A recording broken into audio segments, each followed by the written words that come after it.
3 lifelong friends, 6 trusty balls, and endless NFL takes. Welcome to 3 Guys, 6 Balls NFL Podcast.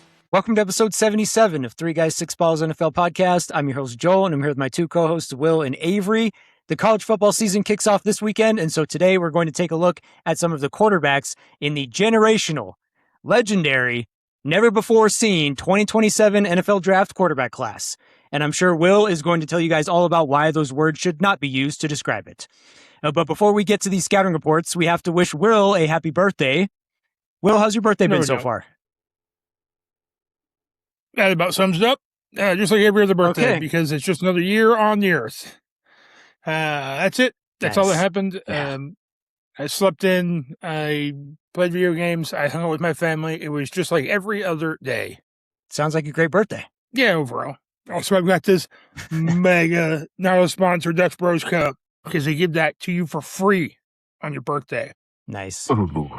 I will have liquid poos later. Because there's just a vast amount of sugar that I'm consuming right now. And then I'm sure our listeners wanted to know that. Well, I didn't. You asked, clearly. Go back and rewind it. The question you asked, how is your birthday? It's going to finish with I said liquid. So far. I didn't say what's going to happen another. Later in your birthday. I said so far. Yeah, so anyway, there's that. All right. Well, before we get to the scouting reports, do you guys have anything that you wanted to bring up that happened this past weekend in the NFL? Yes, I do. And I'd like to get your guys' opinion on it, especially you, Avery. You're a big college football fan. Recently, there have been 5, 7, something like that, players that are planning, who are currently on NFL teams, who are planning on returning back to the NCAA. One has just signed with LSU, I believe. I think he's a tight end. Has just signed with LSU. Daquan Wright, I think, from the Browns. Yeah. He was on an active NFL roster, probably received some sort of paycheck on that roster, and then now he's returning to the NC2A to play football. I heard that he only gets to go back if he clears waivers, though. But he's going to clear, right? Like, there's no way a team's going to pick him up. If he wants to go back to college, that means he doesn't want to play in the NFL, and teams aren't in the business of signing people who don't want to play in the NFL. I think it's completely ridiculous. Once you make that jump, I thought it was a little messed up. I know years ago, I don't know what it is now, and this is mainly for college basketball, but it kind of relates the same way because it's talking about the draft, where it was like once you signed an agent, this is before NIL, once you signed an agent, like you are then disqualified from returning to college basketball, which I thought was a little ridiculous because an agent was a big part of that draft process and understanding where you could go, what your options were, all that stuff.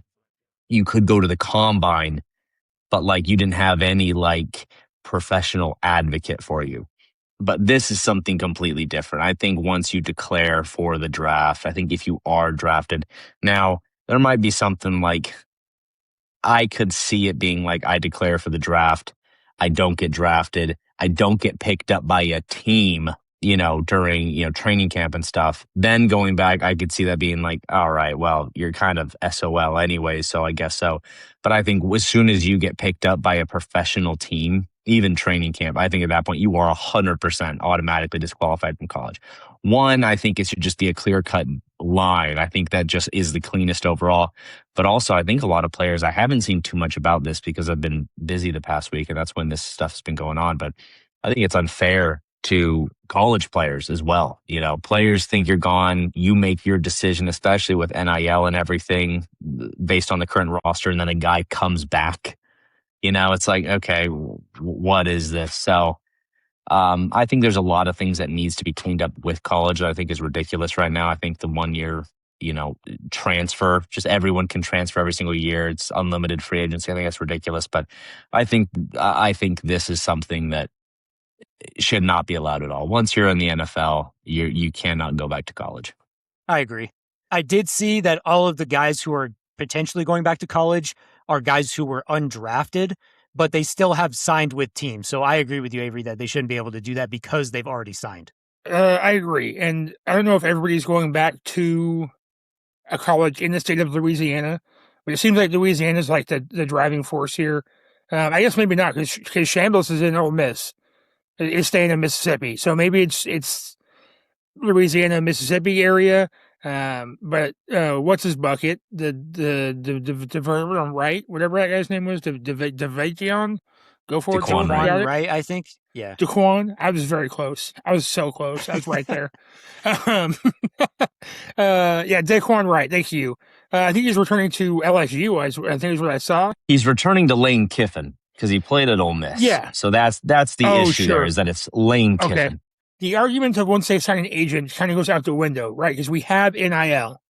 And so these players get agents earlier and earlier. I mean, because you can earn NIL money in high school, technically. Like, there's nothing stopping that from happening. And so what we're seeing is, and we'll get into this more as we talk about these quarterback prospects, is you're seeing people return to college for extra years. Like, for instance, Dante Moore. They're returning for extra years because they're getting paid so much money in NIL that once you decide to make that jump, and if you declare for the draft and go through the draft process and don't make a team, there probably should be some sort of transfer window bubble to where you can enter back into college, right? Because you're not on a team, but you have not yet been assigned, or you're not on an NFL team, and so you're kind of in this in between. And so if colleges want you, just really take you back. But once you're on a team and have signed an agreement of any kind with them, it's over. In my opinion, you shouldn't be able to go back. I think the NIL makes the game better because we get better play out of people who stay longer. There's a reason that you see these Cinderella teams in basketball who, like Murray State and people like that, who have 4-year starters playing in, and they go deep runs in the March Madness tournament. But and it's just better basketball to watch because they're not just jacking up threes all the time. They've been around longer, so they understand the game better. And we're getting the same thing in college football now, where these quarterbacks are sticking around longer, and teams are reflecting that. Like, we'll talk about it later. What's his bucket? CJ Carr has only played 12 games in college. Like, that does not make for a good NFL prospect. You get guys like Bo Nix who played 61 games in college. Now, that is a lot. That's a lot of games. So maybe less than Bo Nix, but he came out immediately and has produced at a very high level in the NFL. And so getting back to the point at hand here, I think that once you're on a team, you should not be able to go back. That kind of sums up my whole point. I kind of jumped the ship here to the next point, but yeah, I think it's garbage. That makes college football worse, whereas NIL makes it better. Agreed. All right, well, let's get into these scouting reports. So we're going to talk about 6 quarterbacks today, which, according to the internet, is only about a third of how many elite franchise quarterbacks are in this draft class. And we might be covering some guys next week too, but for today's episode, we're going to talk about the 6 guys that I felt were the biggest names in the class as of right now, which are Arch Manning, Dante Moore, Drew Mestamaker, Julian Sayin, CJ Carr, and Trinidad Chambliss. So we're going to start with the guy who's been projected as the number 1 overall pick in this draft class since the moment he was born, which is Texas quarterback Arch Manning. And when you talk about Arch Manning, you obviously have to start with the NFL bloodlines and pedigree because he's the grandson of Archie Manning and the nephew of Peyton and Eli. And it's because of that Arch Manning has unfairly been seen as this generational quarterback for years. There's been this expectation around Arch Manning for such a long time, and I truly think that has made me not like him as much because I'm the type of person who likes to see the actual production on the field. And as of right now, Arch Manning hasn't done anything to show that he's this generational quarterback that everyone seems to think that he is. Now, with that being said, after watching his film more in depth, I'm a little bit higher on him than I have been previously, but I'm curious to see what you guys think about Arch Manning. I mean, you kind of said the beginning here is where he comes, and every time anybody talks about Arch Manning, the first thing out of their mouth is, oh, well, he comes from an elite football pedigree. Yeah, sure, but Arch, Peyton, and Eli did not raise Arch Manning. His dad is Cooper, Peyton and Eli's brother, and yes, he comes from a football family, but that's not like Marshall, who is Peyton's actual son, who I'm sure had a football in Marshall's hand from the day he was able to hold a football, probably before that. And so while, yes, I think this family bloodline matters and the natural genetical ability does get passed down, I believe in that. The genetics does matter. But it's I don't know what Cooper's job is. I think Cooper's an architect of some level. He was a player, got hurt, had to stop playing in college, I believe, high school maybe. But he was very good from what they say. And so this whole elite family pedigree doesn't make a lot of noise for me personally. What I care about is what's on the field. And truly last year, it's hard to argue that he was good. He was good at times, but he was not great over the whole season. He misses easy throws. His frame just shrinks under pressure. And his release point is just different under pressure, and he doesn't stay consistent. But that being said, and I'm going to say this probably to every single one of these guys, instead of coming out last year, because I do believe he could have come out last year, this year he's technically a redshirt junior. So he could have come out last year, is what I'm getting at. That's all I'm getting at, is last year was his third college season, and he could have come out of college then. But he made the very wise decision, probably to the benefit of his agent, his family, and everyone around him, decided to come back because what I mentioned earlier is that these NFL teams and scouts are looking for people, especially in their quarterbacks, especially in their first round quarterbacks, who are able to play right away, who are able to put it together and either sit behind a veteran for a few years like Jordan Love or like what is suspected, what's his bucket? Mendoza is going to do. And so they're looking for guys who have played. Yeah, Fernando Mendoza. Yeah. They're looking for guys who have played longer in college, who have more of a fundamental baseline under them. And so I'm actually quite happy he came back. Last year was his first year full starting, if I'm not mistaken. That's correct. Yeah. Yeah. So he's only started one season. He's played in other seasons, but he's only started one season. And so getting a full another season of 12 to 15 games under his belt is going to be huge, especially in the SEC. I don't know exactly what Texas's schedule is this season, but it's not going to be easy because they're in the SEC. It's not like it's Big Ten, but it is the SEC. I really think it's a great move that he's coming back. I think he has potential to work his way up to the number one draft pick.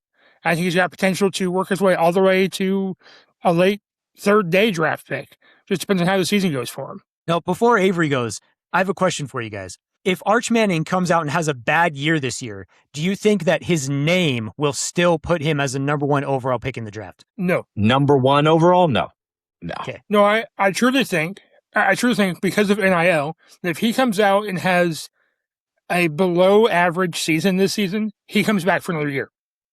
He comes back for his senior season and plays one more season of college.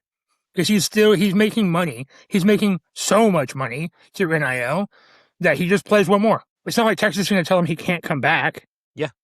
I want to say, first of all, that I think the top end of this quarterback class has been very spoiled. I think that the teams they play for have kind of shielded them from getting a true look at what they're capable of. I'm worried that this year as well will be more of the same of last year.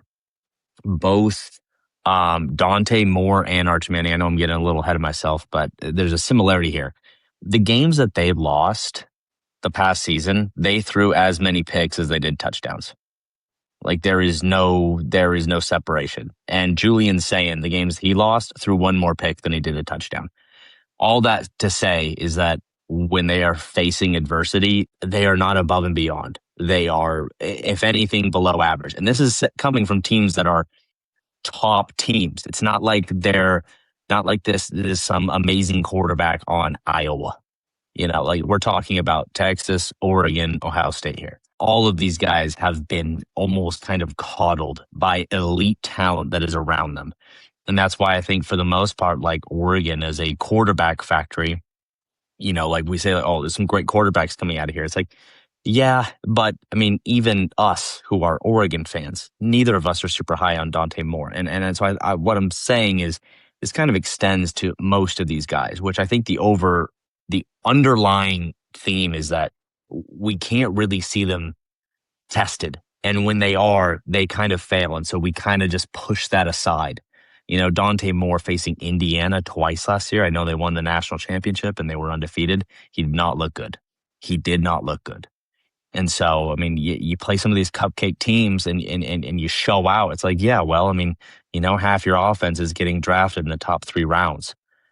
So having said that, when it comes to Arch Manning, he does have that prototypical professional body type. He's 6'4", he's 220.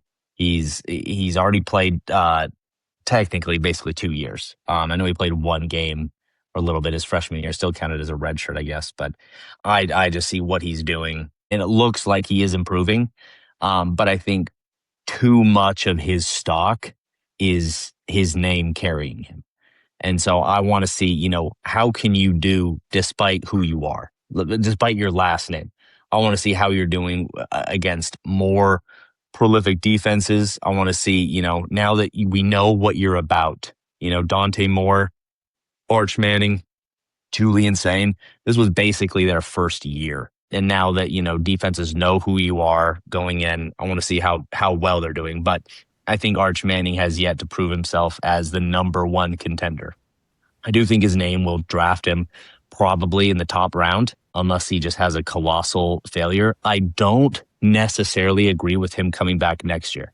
I think that might just because of, I know Dante Moore did it, but he did it when he was a sophomore, whereas Arch Manning will it almost seems just a little too long to spend in college. I could see it happening. I don't think money is his main motivator. I think he does want to get to the top spot. And I think what Dante Moore is doing is setting a really cool precedent, but I don't think it's going to be that common because it's hard to get something that is that guaranteed. Like Oregon basically saying, hey, come here, study under Dylan Gabriel, and then you got the reins next season.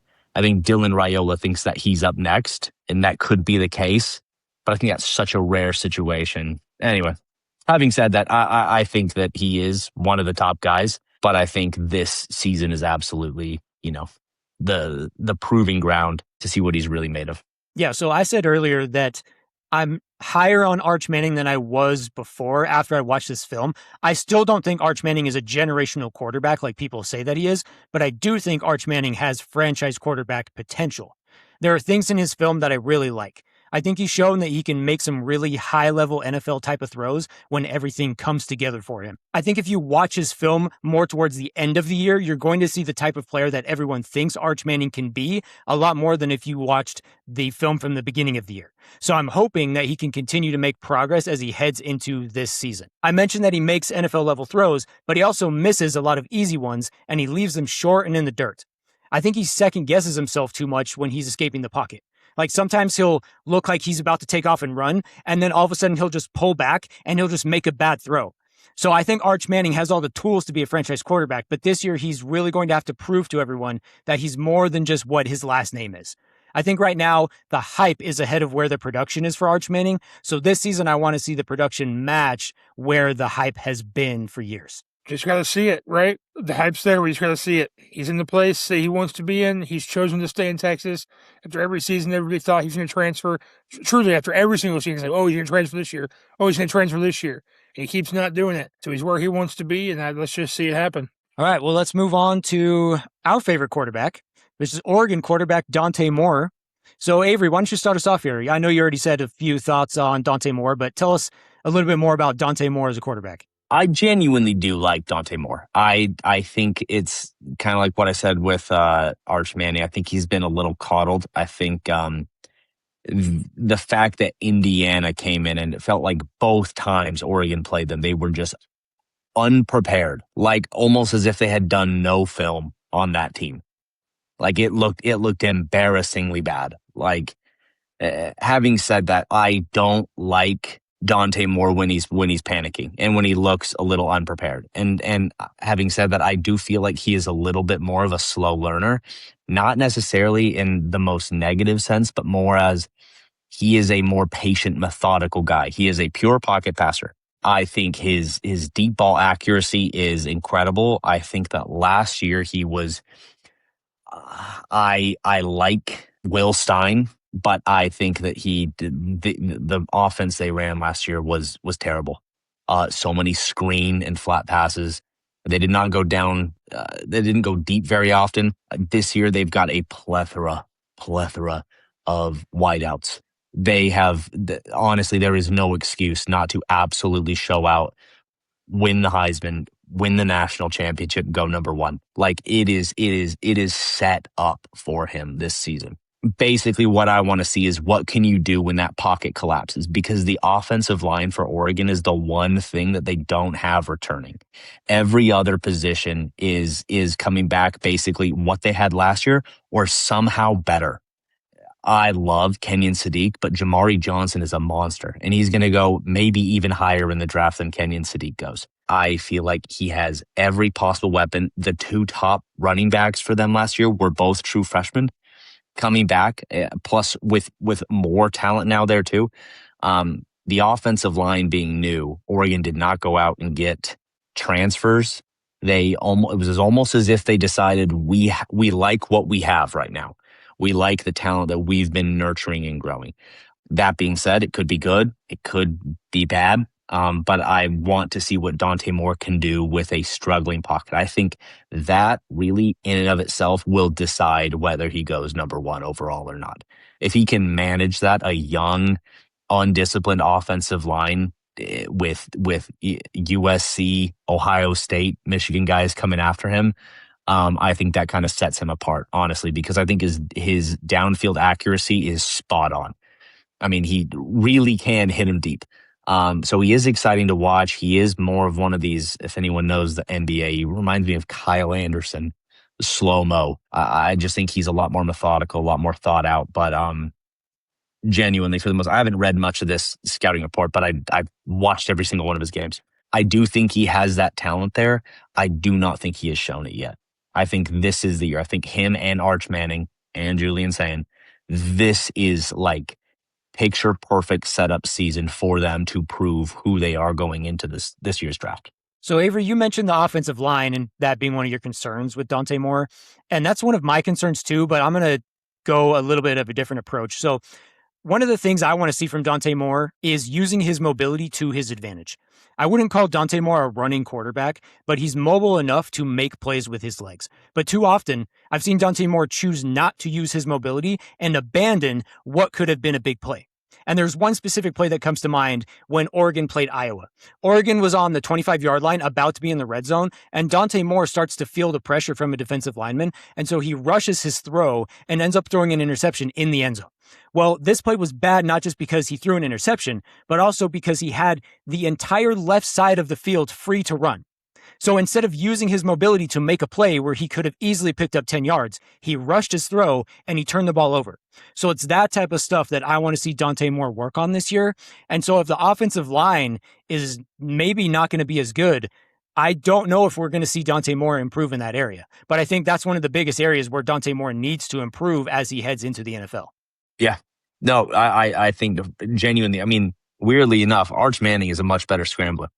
I think with Dante Moore, I think he expects to be like, he is a pocket passer. That is what he wants to be. That is who he is. And so I think for him, he's seeing that as like, I should be able to make this throw. For the most part, a lot of those picks that he had last season, I can see as like, he can move past this. There's a lot of quarterbacks that some of their picks, I'm like, I think this is hardwired into you. I think you genuinely feel that you can make that throw. That opportunity shows up again. You're going to do that again, and you'll throw that same pick. Dante Moore is one of those guys that I do feel like is a little bit more, I don't want to say like moldable or coachable, but like some of the mistakes I see him make aren't things that I feel like are baked into him. I feel like there's things that can improve. But I do feel like, just like I said before, like a little bit, I don't want to say a slow learner, but like him getting thrown into the Browns, I think would be the worst thing possible. Him being in Ty Simpson's shoes right now, I think could be really great for him.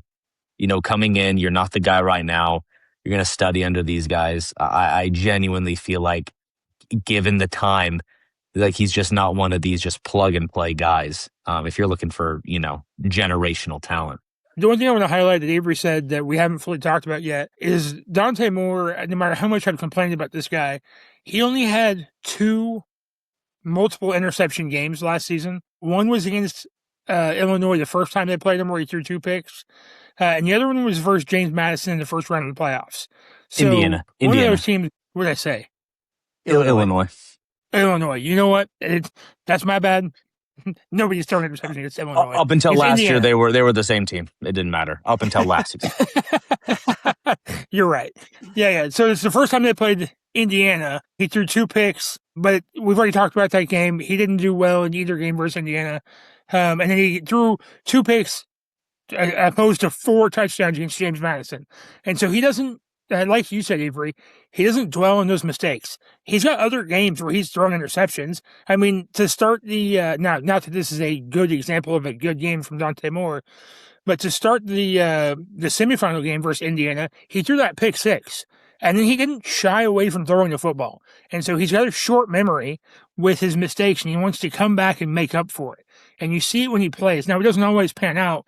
I don't think he's got enough ability. I guess maybe that's the wrong word. He doesn't have enough, I'm going to call him untalented, but he doesn't have enough behind him yet to just be able to just overcome those mistakes.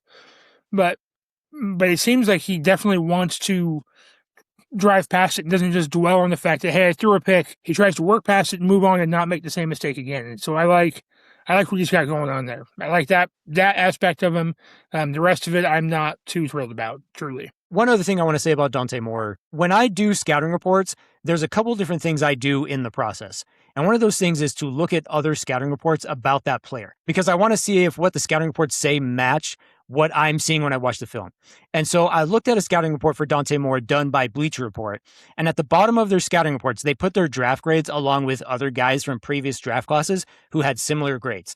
And for Dante Moore, some of the guys who had similar grades were Bryce Young, Desmond Ridder, and Shadur Sanders. And I'll let you guys guess if Dante Moore having a similar grade to those guys made me like him more or less. I just don't think he's a top half of the first round quarterback. The only reason he was projected to go as high as he was in last year's draft is because it was a weak quarterback class. I just don't see Dante Moore ever being a quarterback who can be the reason that an NFL team is winning, especially not if he goes to a team, like Avery said, like the Browns or the Jets. He's not a bad quarterback. I just don't see him make a lot of elite NFL type of plays. I feel like, to me, Dante Moore is more like a second-round quarterback right now. Now, a year can change a lot, right? He could improve a lot this year, and maybe I could see him as a first-round quarterback. But to me right now, Dante Moore feels like a second-round quarterback rather than a guy who should have gone number 2 overall had he been in the 2026 NFL draft. Yeah, I would get a lot of hate. Yes, it will. I don't fully agree with that. I know I kind of did before. I've been struggling with this because it's Oregon, it's Dante Moore. I want to have a realistic look at him, but genuinely, I do feel like if he played for UCLA still, I don't feel like we would at all be talking about him. I think the fact that he plays for Oregon and their past quarterbacks have gone pro is kind of what gives him that credibility. But also they have a great team. They had a great team last season. They have an even better team this season. It just, for me, it raises the bar. It's like, what can you do with this abundance of riches that you have? I feel like he can be a really good quarterback, but I do feel like he could just as easily get to the league and just not make any noise at all, which is what worries me. But there have been quarterbacks that come in that I felt like weren't going to do much and then slowly, maybe quietly, have success. I really do feel like it comes down to just what happens this season, which is why I'm so excited for college football. All right, let's move on to our next quarterback, which is Oklahoma State quarterback Drew Mestemaker. Does anyone love Drew Mestemaker as much as I do? I love the potential behind Drew Mestemaker. I've seen too many experts putting this guy as a top 3 quarterback. I understand what he did at North Texas. I am very excited to see what that whole star lineup at North Texas does now that they're all at Oklahoma State University. Basically, it was just a transfer of teams. It was just a transfer of players. Oregon plays them week number 2, which I am so excited for to see how that goes. Me too. I feel like he's given a little bit of, I know they're not the same player type, but that Colt Brennan, just like insane numbers at Hawaii. That's his name, right? Colt Brennan? Yeah, that's his name. Yes. Hawaii quarterback that threw for 1 billion yards. Right. But I also see him, and that's kind of like worst case scenario where it's like, oh yeah, like you can do it all in college, but like this isn't going to translate to the pros. But to me, it's kind of reminding me of Joe Flacco a little bit, where it's like this guy might just have enough juice where if he goes to the right team, and I felt like the Baltimore Ravens back when he got drafted were a little bit like the NFL's version of the San Antonio Spurs. And Joe Flacco was a little bit like the equivalent of Kawhi Leonard, where it's like this kind of unusual prospect that like flourishes there. Elite I defender. feel like he's got, yeah, Joe Flacco. Joe Flacco, elite defender, the claw. I feel like he has all that there. I mean, the fact that he went out there, put up insane stats. Wasn't he the passing leader He was. in college football? Also has the NFL body type to be good. The only thing is like, oh, he hasn't started many games where it's like, it almost seems like a plus to me. The fact that he hasn't started many games and he's already beating out everyone else. Granted, that was in North Texas. So I feel like I would still put Drew Mestamaker in this season as, okay, what are you going to do? Your issue was that you hadn't played anyone great. You're in the Big 12, so you're still not going to play anyone great, but like you're going to play better people. You're going to play Oregon. So I'm very excited to see what he does. Yeah, I think the reason that people really like Drew Mestamaker is because with the amount of football Drew Mestamaker has played versus where he is as a quarterback, I think it's really easy to see him as someone who's got high potential to be a franchise quarterback. Drew Mestamaker didn't start at quarterback in high school. He started at punter while serving as the backup quarterback. And then in 2024, he walked on at North Texas, worked his way up the depth chart, and then won the starting quarterback job in 2025. And all he did in his first season as a starter was lead the NCAA in passing yards and have 39 total touchdowns. And now he's going into his second year as a starter after transferring to Oklahoma State. And so we get to see how he's going to perform against higher level competition. One of the knocks on Mestamaker right now is that when he played against the better competition on his schedule, he didn't perform as well.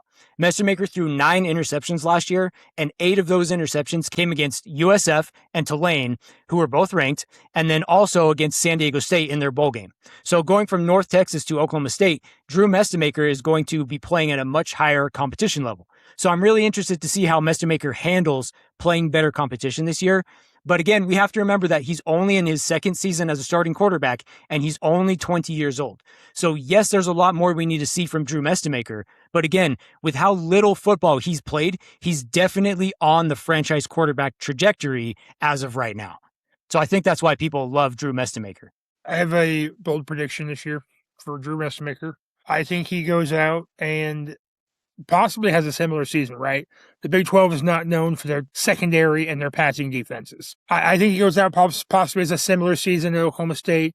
You're going to have some down games because you're playing harder competition, like mentioned. I think he comes back for another year. I don't think he comes out of college this year. I think he stays for another year because, as I've mentioned before already, these teams are looking for starting experience. And we've mentioned this already now, that he only started 14 games, and it was all 14 that were at North Texas. And so he doesn't have that big game experience, doesn't have that big game resiliency, I guess is a good word for it, to where we know what he's going to be like against adversity. He's not getting a lot of adversity when he's playing UAB and winning 53-24. When he's playing Washington State, winning 59-10. Playing I don't even know the Lamar Cardinals, and win it 51-0. And so this season is going to be a huge, I don't even want to call it a make or break year, but a huge trial year for Drew Mestamaker. And so I think, good or bad, I do not think he goes pro this year, which is, if I may, my biggest problem with this entire draft class is that we are putting this generational thing on this draft class for guys who probably aren't even going to go pro. I don't know if we're talking about CJ Carr today. I don't remember. Yep. I don't remember what the show notes said. He's on the list. I don't know if it was today or if we're going to have to wait until next time. I feel the same way about CJ Carr. There's a guy who could go pro, but probably won't because the lucrative business that now is college football is too good to go mid-round in the NFL draft. And when you only start, potentially 28 games in college, you're probably not going to go first round. Now, Mestamaker may, because he is apparently that guy. We'll have to see.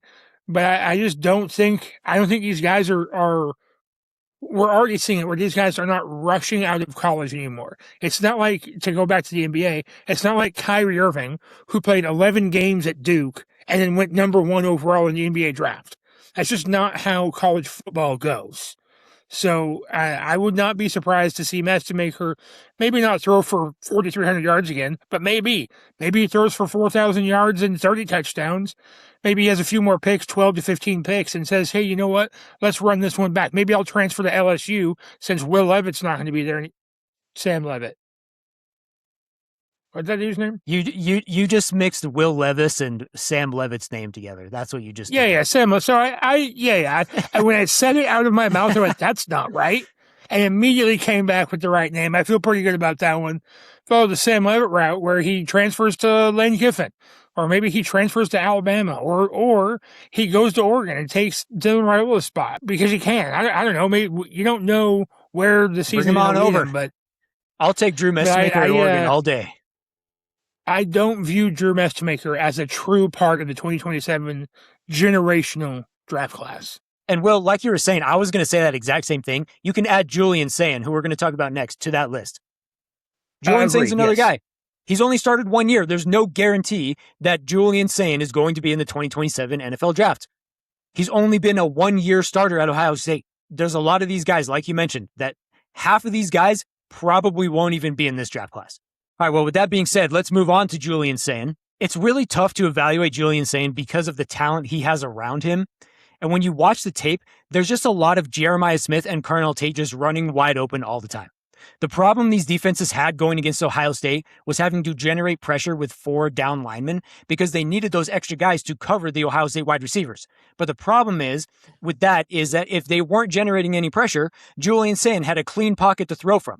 And if teams did bring pressure with 5 or 6 guys, it would leave Jeremiah Smith and Carnell Tate in one-on-one matchups. So all Sayin had to do was throw the ball down the field and let one of those guys go get it.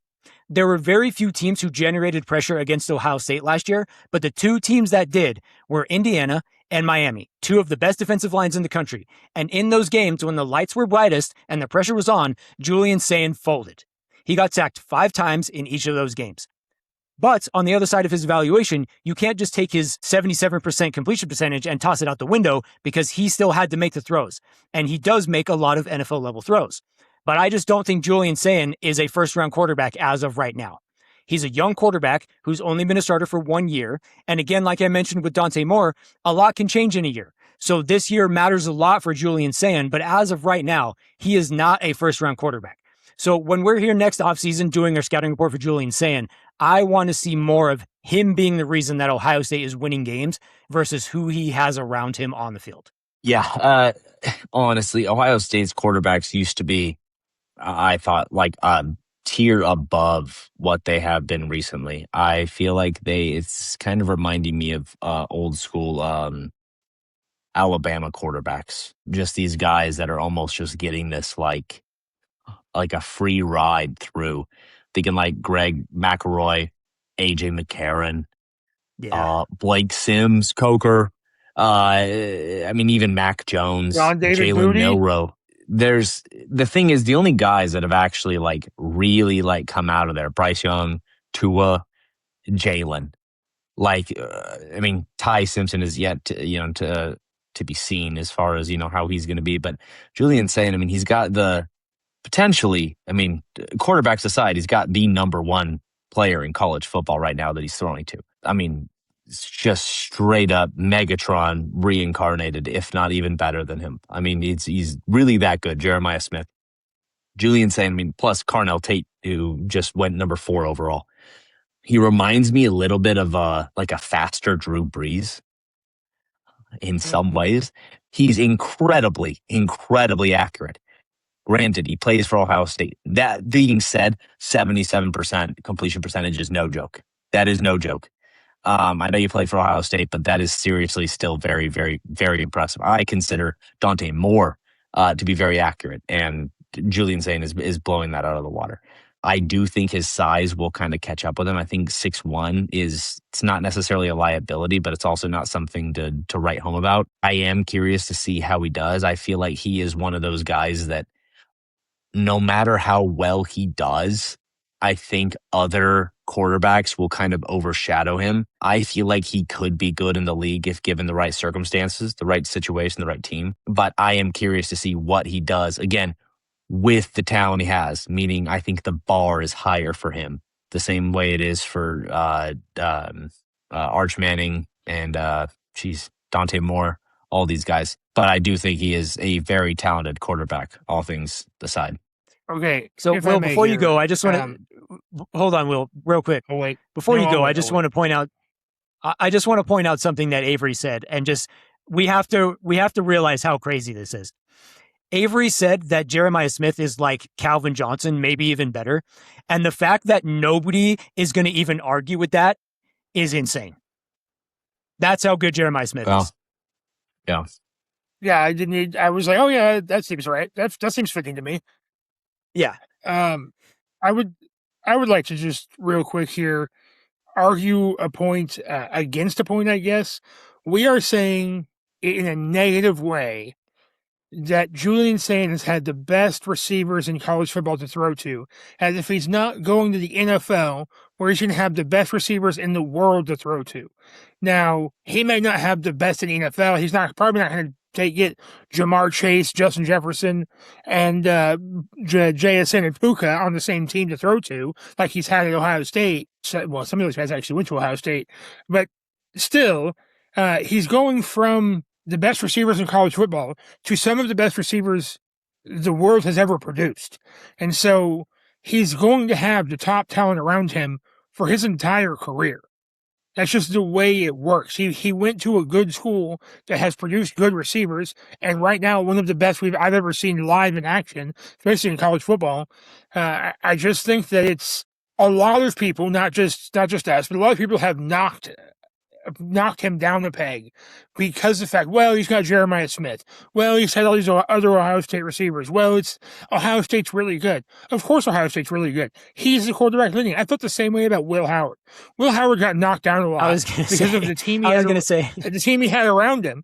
Okay, but the quarterback still matters. If Will Howard played like Will Olson, then that team would have been terrible. That team would have been abysmal.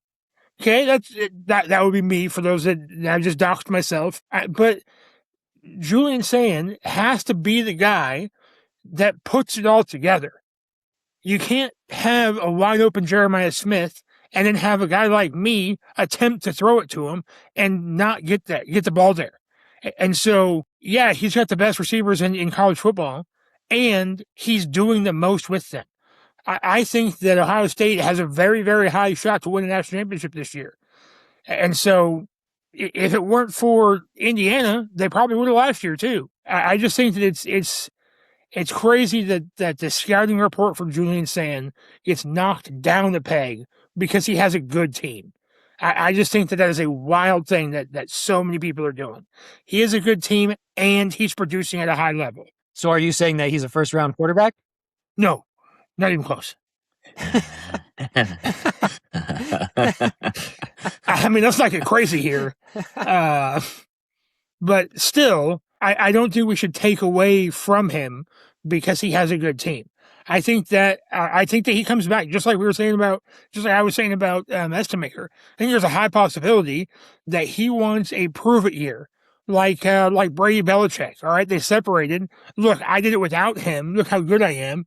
He stays one more year without Jeremiah Smith. That way it's like, hey, look, I'm still a good quarterback. I don't need this actual generational talent and receiver. Now, not that he will do that. I just think that there's an actual possibility. So no, but I think, that is fair that so just because he has generational talent to throw to doesn't mean he is bad. I mean, 77% completion, 3,600 yards is not nothing. I mean, but the same thing, A.J. McCarron. I mean, he had virtually the same stats. I mean, his completion percentage wasn't that great. It was in the 70 region. I mean, it's just okay, you are good, but are you exceptional? Because that's really what we're talking about Joe with Burrow? The NFL is yeah, whether it's Joe Burrow and it's okay, you are clearly above and beyond, and you have, the NFL size, but I don't know. I mean, Dylan Gabriel, I thought was great at Oregon, and here he is just getting beat out by Shador, where it's like this is just kind of sad. So, I mean, part of it I do feel like is situation in the NFL where it's like, you know, is the coach going to give you that shot? Are you just one mistake away from being benched? I do feel like some quarterbacks just get a little more leeway, a few more chances than other people. But you are right, though, that, yeah, he is getting knocked down a peg because of the talent he has around him. There are more players in college football that are top tier, exceptional college football players that are just dog water when it comes to the pros. Look at Tim Tebow, right? Before Joe Burrow, he was probably the best college quarterback I'd ever seen play in my life because he was doing things nobody was doing at the time. And then he got to the NFL, and the game just didn't transfer over. Troy Smith, who nobody remembers, Troy Smith won a Heisman as the Ohio State quarterback, got drafted by the Ravens, and couldn't sniff a starting job. And he just fizzled out of the league. And so you see this often where these guys play exceptional in college football, and then when they get to the pros, they're not a pro-style player because the game is just different. So that is why I don't think he's a first-round talent in the NFL. It's not because he's bad. It's because his game style, I don't think, transfers well. Now, accuracy transfers. That will transfer everywhere. But what's open in the NFL versus what's open in college are two different things. So, I don't know. But again, like you said a couple times now, Joel, 1 year can change everything. It absolutely can. All right, so I mentioned this to you guys before the show. My wife said she was going to come in here and kick me out at 7:30, so we got like 5 minutes left. We have two quarterbacks to get through, so we're going to save one of them for next week. So we have CJ Carr and we have Trinidad Chambliss. Which one do you guys want to talk about? Oh, Chambliss is going to be a long conversation, so we can do it now, but it's going to get... Let's do Carr. But, okay, yeah, we'll save. I feel like there's a lot to say about Chambliss. Okay, we'll do CJ Carr, and then we'll save Chambliss for next week. All right, so CJ Carr. Will, tell us about CJ Carr. Dude plays quarterback. Look, 66% completion percentage, threw the ball well, played okay enough. I don't hate him. I just think he's incredibly inexperienced. He's got one season under his belt of college football at all. This is another guy who I just don't think is going to come out of the NFL or come out into the NFL this year. I think he's going to get hyped really high, and then this is a big we'll see year. I just don't. I didn't put a lot of effort. Truly, did not put a lot of effort into scouting him because I don't see him coming out of the league, coming out of college football into the league this year. I think he's fine, but I don't think he's pro ready. And again, 1 year can change that, but I don't think that it's going to for his benefit. Yeah, no, I agree with Will. I think he's still going to be around for a little longer. I think the biggest thing is that it was his first year. He plays for Notre Dame. They did decent. They always have a cupcake schedule. He did well, minus the games that really mattered and that they lost. He put up a fight, but again, wasn't looking like a great quarterback. Granted, I'm pretty sure those were his first two games. Let me make sure what it's saying. Yeah. So when it comes to Notre Dame, I feel like you're always seeing these guys get put up there on a pedestal. The team, the players, everybody. I never really see them, do a whole lot with it. I mean, if anything, any of the criticism that Oregon gets, Notre Dame deserves it twofold. So I think CJ Carr is an interesting prospect. It remains to be seen what he can do. I think it's just really premature for the most part, but I know that since he's Notre Dame, everyone's very, very excited about him. So one thing I will say before you start, Angel, with your actual stats and actual knowledge, I think if he continues to play the same way he played last season, I think he's going to skyrocket up the boards. I still think that he sticks around for another season after this one. But that's just for experience wise.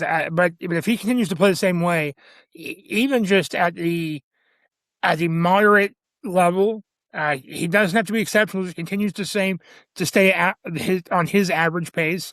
I think he will skyrocket up boards and get a lot more noise around him.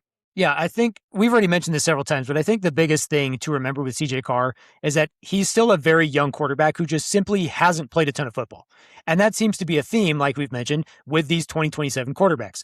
But because of that, I think this is a really important year for CJ Carr because Notre Dame is going to have to put a lot more of the offense on his shoulders.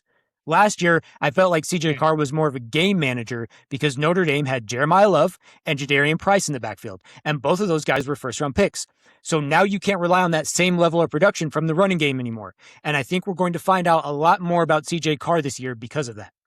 One thing I really like about CJ Carr is that he's shown he's willing to do whatever the offense asks him to do. And this year, I think they're going to ask him to do a lot more. And I think a good example of that is him running play action.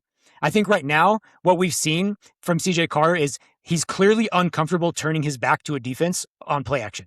When he runs those plays, you can see him turn around way too quickly because he wants to get his eyes back on the defense as quickly as possible.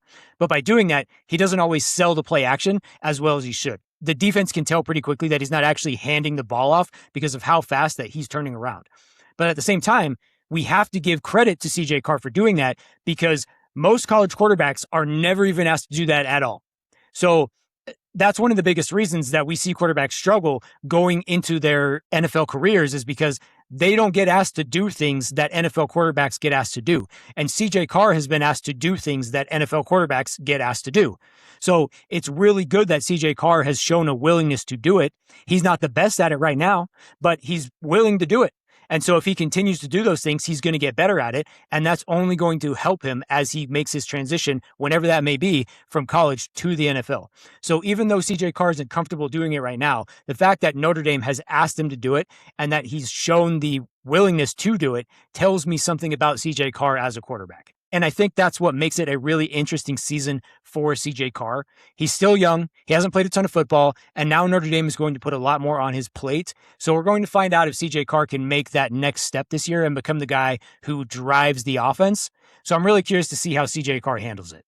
I think it's going to be huge, like you mentioned, that Jeremiah Love and Jadarian Price, both first-round running backs, like you said, are not going to be there anymore. Can you have that level of talent? When you had that level of talent in your run game and now you just don't, there's a lot more on you. I think we're going to see a big showcase as to what he really has going around with him. So I'm always very interested in Notre Dame because they get their own special rules and they get their own special this and their own special that. But when it comes down to it, sometimes they produce really good players. And CJ Carr looks like he could be above average, but let's not get too hasty here. Agreed. All right. Well, that's going to wrap up our list of 2027 quarterbacks for today. We are going to do at least 2 more guys next week, potentially 3 or maybe more than that. I don't know, but at least 2 guys we're going to do. I think we're going to do Trinidad Chambliss and then Darian Mensah. So we'll at least do those 2 guys next week, but we'll see how many we actually get to. Do you guys have anything else that you guys want to mention or bring up before we wrap this one up? When you're listening to scouting reports from experts on these players, just remember Mel Kiper Jr. said Christian Ponder, right? Christian Ponder was the next guy. That was going to be the next Peyton Manning or something like that. And Jimmy Clausen. Jimmy Clausen, that's right. He said Jimmy Clausen was generational. He hung his career on it. These guys, these experts know nothing, and nobody knows anything, and it's all about what the player is able to do. Because we're all human, and humans change consistently. So just remember that nobody knows anything, and good luck to everybody. Hey, except for about Shamar Stewart, we know what he is. We know that one. Yeah, we knew Shamar. That guy is terrible and will continue to be terrible forever. People change. Shamar does not. Shamar does not. We've got him pegged. We know who he is. I bet he is pegged. All right. Well, as I mentioned at the beginning of the show, college football starts this weekend, starting with Avery's North Carolina Tar Heels against TCU. So go enjoy some college football this weekend because it's officially back. But as always, don't forget to keep your balls played with. We'll see you next time. Bye now, y'all. Also, Mark Davis' haircut still sucks.